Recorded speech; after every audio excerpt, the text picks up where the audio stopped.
நடுவில் பரிசுத்த ஆவியானவர் அளவில்லாமல் உங்களை ஊற்றுகிறார், அளவில்லாமல் உங்களை நிரப்புகிறார், அளவில்லாமல் உங்களை அபிஷேகப்படுத்துகிறார். அவர் வந்து விட்டார். இனி உங்க வாழ்க்கையில எந்த ஒரு துக்கமோ கவலையும் இல்லை. ஏன் அவர் உங்களோடு கூட இருக்கிறார். அவர் உங்களோடு கூட வழி நடத்துகிறார், உங்களை சுகமாக்குகிறார், உங்களை விடுதலை ஆக்குகிறார். எல்லாரும் அவர்களை கைகள் எடுத்து அவங்க கண்களுக்கு மேல வைங்க. உங்க கண்கள் மேல கைகளை வைங்க. You are going to cleanse yourself in the presence of God today. இந்த நாள்ல கூட ஆண்டவரே என் கண்களை தொடுங்க. எல்லா கண்கள்ல கை வைங்க. உங்க கண்ணில் கீழ்ப்படிதலோடு நீங்க செய்கிற ஒரு காரியம் உங்கள் பரிசுத்த ஆவியானவர் உங்களை முற்றிலுமாய் கிளென்ஸ் பண்ணுவார். ஆண்டவரே என் கண்களை தொடுங்க. ஆண்டவரே கண்களின் இச்சையை தொடுங்க. கண்கள்ல செய்கிற பாவங்களை தொடுங்க. ஆண்டவரே அப்பா என் கண்களுமை மாத்திரம் பார்க்க வேண்டும்.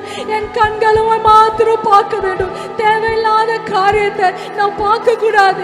இச்சைக்கு என்னை இழுத்துட்டு போறதுக்கான காரியத்தை நான் பார்க்க கூடாது. ஆண்டவரே உங்க காதுகள்ல கை வைங்க. காதுகள்ல அப்பா தேவையில்லாத காரியத்தை நான் கேட்க கூடாது.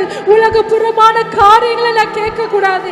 என்னை பாவத்துக்கு இழுத்துட்டு போற காரியங்களை நான் கேட்க கூடாது. ஆண்டவரே உங்க வாய்கள்ல கை வைங்க. கீழ்ப்படிதலோட உங்க தாழ்மைப்படுத்தி தேவ சமூகத்துல ஒப்பு கொடுங்க. என் வாய்களை சுத்திகரிங்க. ஆண்டவரே ஏசாயாவின் உதடுகளை தொட்ட தேவா இந்த நாள்ல என்னோட உதடுகளை தொடுங்க. ஆண்டவரே அப்பா தொட்டு தேவையில்லாத காரியங்களை பேசக்கூடாது. தேவையில்லாத காரியங்களை புறம் பேசக்கூடாது. சபிக்க கூடாது. கெட்ட வார்த்தை பேசக்கூடாது. ஆண்டவரே அப்பா கோபத்துல யாரையும் மரியாதை இல்லாம பேசக்கூடாது. ஆண்டவரே அப்பா கெட்ட வார்த்தை அசுத்தமான வார்த்தைகள் ஆண்டவரே அப்பா மற்றவங்களை அன்று நொறுக்குகிற வார்த்தைகள் என் வாயின் வார்த்தைகளால் எத்தனையோ பேர் வேதனைப்படுத்திருக்கு. என் மன்னிங்க ஆண்டவரே. பரிசுத்த ஆவியானவரே இப்பொழுது தொடுங்க. உங்க வாயில ஆண்டவர் அக்கினியை போட்டு சுத்திகரிக்கிறார். இப்பொழுதே உங்களை சுத்திகரிக்கிறார். ஓ இப்போ உங்க தலையில கை வைங்க. உங்க ஒரு கையை எடுத்து தலையில வச்சு ஒரு கையை உங்க இருதயத்துல வைங்க. ஓ ரபா கரியாந்தரு அநேக பாவங்கள் ஆரம்பிக்கிற இடம் இங்கதான் இருக்குது. அப்பா தேவ சிந்தையை தாங்க. ஆண்டவரே தேவையில்லாத காரியத்தை சிந்திக்க கூடாது. தேவையில்லாத பாவங்களை யோசிக்க கூடாது. தேவையில்லாத இச்சைகளை இச்சிக்க கூடாது. ஆண்டவரே என் இருதயத்தில் பொல்லாப்பு இருந்தால் அதை இப்பொழுதே சுத்தமாக்கும். ஈசோப்பினால் என்னை கழுவும். ஆண்டவரே அப்பா என் சிந்தையை தொடுங்க. ஆண்டவரே இப்பொழுதே தேவனுடைய அபிஷேகம் உங்க கரங்களை தொடுகிறது. உங்களை தலையில் அவர் தொடுகிறதை உணர்வீங்க. தேவன் உங்களை தொடுகிறார். விசுவாசத்தை பெற்றுக்கொள்ளுங்கள். இப்பொழுதே அவர் இறங்கி உங்களை தொட்டு உங்களை அபிஷேகப்படுத்துகிறார். உங்களுடைய சிந்தைகளை மாற்றுகிறார். அது இதுக்கு புதிதாய் தெளிவாய் யோசிக்கும். தெளிவான இருதயத்தை கொடுப்பார். தேவையில்லாத காரியங்களை யோசிக்க கூடாது. தேவையில்லாத சிந்தனைகளை நான் யோசிக்க கூடாது. ஆண்டவரே அப்பா நீர் எனக்கு உதவி செய்யும். மறுபடியும் அவர் உன்னை சுத்திகரிக்கிறார். கைகளை உயர்த்தி தேவனுடைய சுத்திகரிப்பை பெற்றுக்கொள்ளுங்க.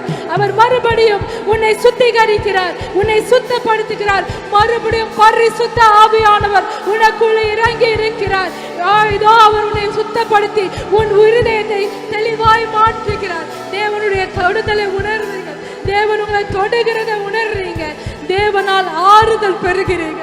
ஒரு சிலரோட இருதயத்தை தேவையில்லாத வேதனை உங்களால பொறுத்து கொள்ள முடியாத அளவுக்கு காயப்பட்டிருக்கிறீங்க.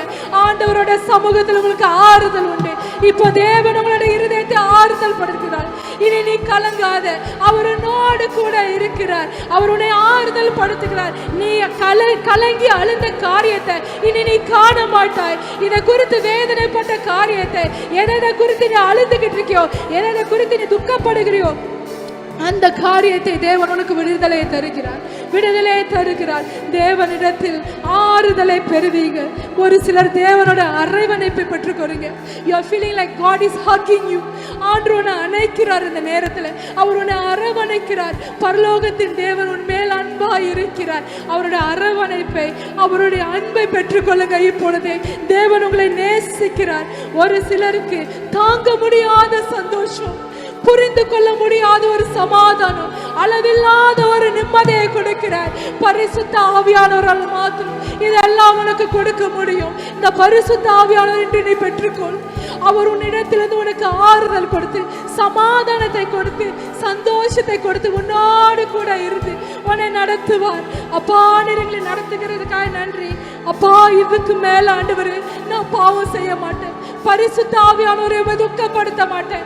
என் வார்த்தையினால், என் கண்களின் இச்சையினால், என் காதுகளின் நான் கேட்கிற காரியத்துல, என் சிந்தையில, இருதயத்துல தேவனை துக்கப்படுத்த மாட்டேன். இருதயத்தை உமக்கு திருப்பி கொடுக்கிற ஆண்டவரே, நீர் சிங்காசனம் போட்டு அதில் உட்கார்ந்து கொள்ளும் ஆண்டவரே. நன்றி செலுத்துகிறோம் அப்பா. அளவில்லாத தேவ சந்தோஷத்திற்கு நன்றி அப்பா. அளவில்லாமல் நீ கொடுக்கிற சந்தோஷத்திற்கு நன்றி. என் இருதயத்தில் நிம்மதியை ஆண்டவரே, சமாதானத்தை வைத்திருக்கிறேன். நன்றி ஆண்டவரே, நன்றி செலுத்துகிறோம். நன்றியோடு உம்மை துதிக்கிறோம் ஆண்டவரே, நன்றியோடு உம்மை ஆராதிக்கிறோம் அப்பா. உம்மை ஸ்தோத்திரித்து உயர்த்துகிறோம் அப்பா. இந்த நாளில் எங்களோடு இடைப்பட்டதுக்காய் நன்றி ஆண்டவரே. அப்பா, நாங்கள் பெற்றுக்கொண்ட இந்த பரிசுத்த ஆவியானவர் இங்கிருந்து நாங்கள் வெளியாகிறப்ப ஆண்டவரே, எங்க ஒவ்வொருத்தரோடு கூட வர வேண்டும் ஆண்டவரே. அப்பா, இதோடு இந்த நாளில் நாங்கள் பெற்றுக்கொண்ட ஆவியானவரை நாங்கள் இழக்க விரும்பல ஆண்டவரே. அளவில்லாமல் நீ ஊற்றினதுக்கு நன்றி. நாங்கள் இனி எங்கள் வாழ்க்கையில் எப்பொழுதும் இந்த பரிசுத்த ஆவியானவரோட துணையோடு நடக்க உதவி செய்யுங்கப்பா. அதுக்காய் நன்றி செலுத்துகிறோம். இயேசுவின் நாமத்தில் ஜெபிக்கிறோம். ஆமென்.